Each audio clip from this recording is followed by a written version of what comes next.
Assalamualaikum warahmatullahi wabarakatuh. Di sini kami akan membahas mengenai hambatan dalam perkembangan anak. Kami memenuhi tugas UAS mata kuliah Psikologi Perkembangan Anak dengan dosen pengampu Ibu Nurlinda MPD.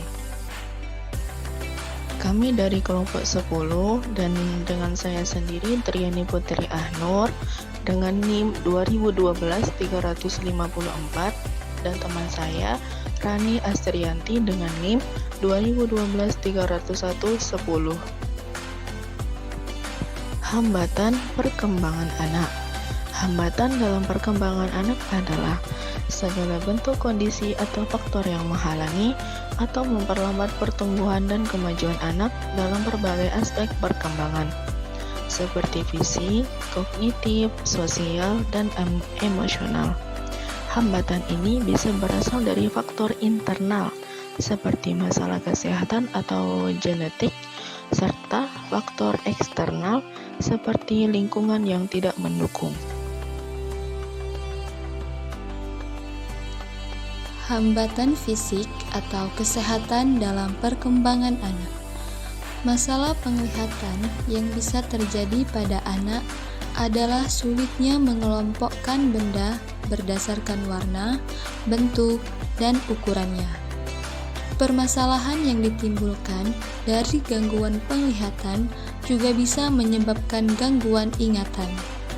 Gangguan ingatan tersebut antara lain: pertama, tidak mampu menyebutkan benda tanpa ada bendanya. Kedua, tidak mampu menguraikan benda dari beberapa aspek bentuk, warna, fungsi, dan lain-lain. Ketiga, tidak mampu mencari bagian yang hilang dari suatu bentuk. Keempat, tidak mampu mengurutkan kembali suatu seri gambar yang diacak. Dan yang kelima, tidak mampu melihat apa yang ditulis oleh guru di papan tulis. Hambatan kognitif dalam perkembangan anak. Anak dalam perkembangan kognitifnya tidak selamanya dapat dilalui atau dijalani secara mulus.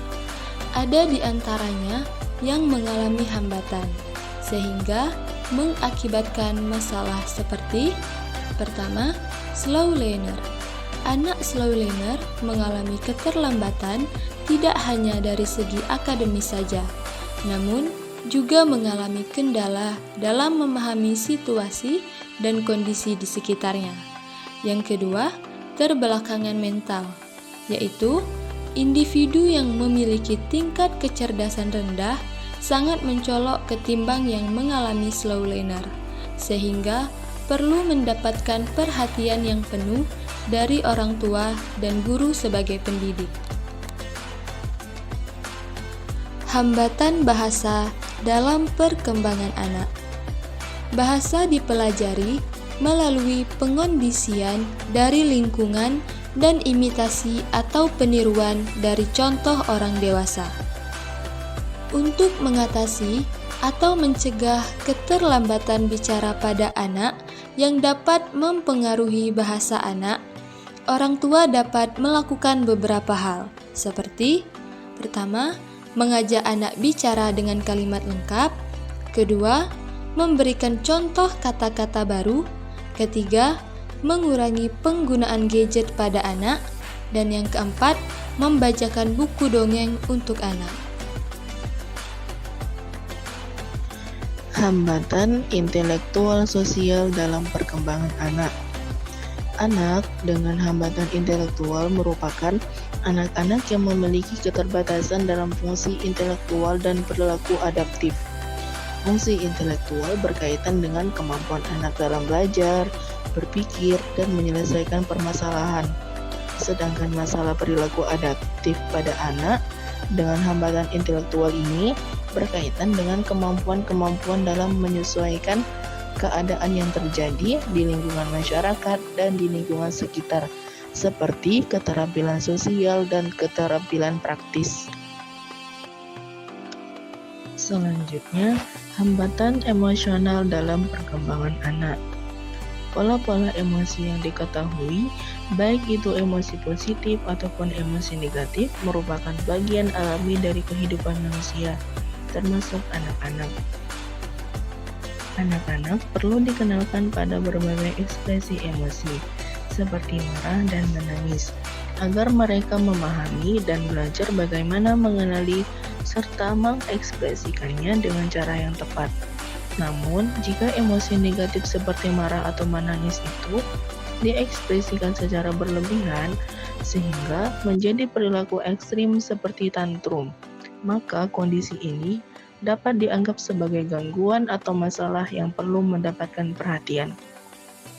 Tujuannya adalah mengajarkan anak untuk mengelola emosi dengan cara yang sehat dan tidak membiarkan emosi negatif berkembang menjadi perilaku yang tidak terkendali. Yang terakhir yaitu gangguan yang menghambat perkembangan anak. Yang pertama, gangguan berbicara dan bahasa. Anak sulit berbicara atau paham dengan kata-kata dengan baik. Yang kedua, gangguan perkembangan motorik. Anak lambat belajar dalam gerakan seperti berjalan atau menulis. Yang ketiga, gangguan spektrum autisme, yaitu anak sulit berkomunikasi, bergaul, atau punya kebiasaan berulang. Yang keempat, Down syndrome. Kondisi ini ada sejak lahir yang mempengaruhi fisik dan kemampuan belajar anak. Yang kelima, gangguan perkembangan belajar. Anak susah belajar membaca, menulis, atau menghitung. Yang terakhir yaitu gangguan perkembangan emosional sosial, yaitu anak sulit mengatur emosi atau susah bergaul dengan teman-temannya. Kesimpulan, perkembangan anak itu tidak selalu mulus. Ada banyak tantangan yang membuat prosesnya terhambat. Hambatan dalam perkembangan anak ini bisa datang dari berbagai faktor, mulai dari lingkungan, kondisi fisik, sampai psikologis. Misalnya, anak yang sering sakit atau kurang gizi bisa terhambat tumbuh kembangnya. Lingkungan keluarga yang gak harmonis atau pola asuh yang kurang mendukung juga bisa membuat anak enggak percaya diri atau enggak mandiri.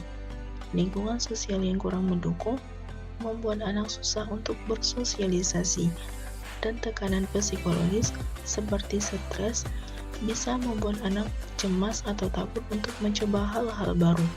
Jadi, orang tua dan lingkungan sekitar perlu perhatian lebih untuk membantu anak berkembang secara maksimal. Anak yang kuat bukan yang tidak pernah jatuh, tetapi yang selalu bangkit setelah jatuh. Maksud dari kalimat tersebut adalah bahwasanya hambatan dan kesulitan akan terjadi, tetapi yang penting adalah bagaimana kamu bangkit dan terus berusaha meskipun menghadapi kegagalan atau tantangan. Demikian video yang dapat kami tampilkan mengenai hambatan dalam perkembangan anak. Sekian dari kami dan kami akhiri. Wassalamualaikum warahmatullahi wabarakatuh.